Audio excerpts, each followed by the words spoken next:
एक छोटे से पहाड़ी गांव में मोती नाम का एक गधा रहता था।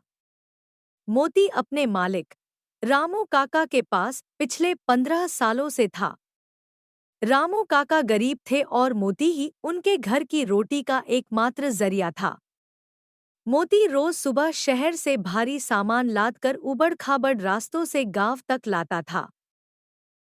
बरसों की मेहनत ने मोती के शरीर को थका दिया था। उसकी पीठ पर लदे बोरे के निशान स्थायी हो गए थे और उसके पैर अब कभी-कभी लड़खड़ाने लगे थे।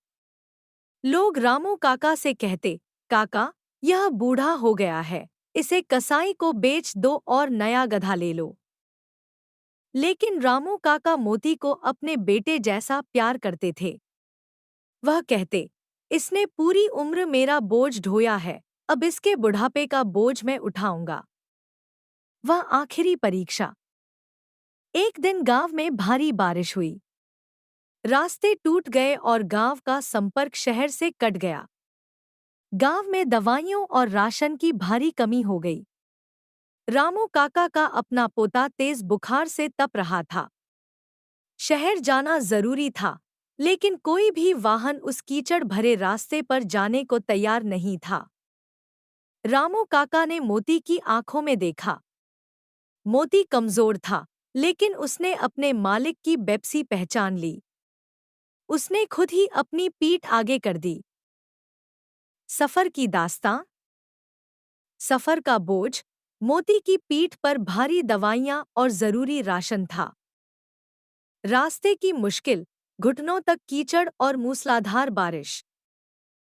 मोती की हिम्मत। हर कदम पर मोती के फेफड़े फूल रहे थे, उसकी सांसें उखड़ रही थी, लेकिन वह रुका नहीं। उसे पता था कि अगर वह रुक गया, तो गांव के कई घर भूखे सोएंगे। समर्पण की पराकाष्ठा। जैसे ही मोती गांव की सीमा पर पहुंचा, पूरा गांव उसे देखने बाहर आ गया।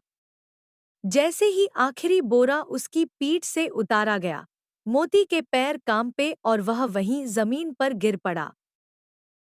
रामू काका दौड़कर उसके पास पहुंचे और उसका सिर अपनी गोद में रख लिया। मोती की आंखों में आंसू थे, लेकिन उन आंसुओं में एक अजीब सी शांति थी, एक वफादार मजदूर की संतुष्टि। मोती ने धीरे से अपना सिर रामू काका के हाथ पर रगड़ा और अपनी आखिरी सांस ली। उसने मरते दम तक अपनी मेहनत और वफादारी का कर्ज चुका दिया था। उस दिन पूरे गांव में किसी के घर चूल्हा नहीं जला। सब उस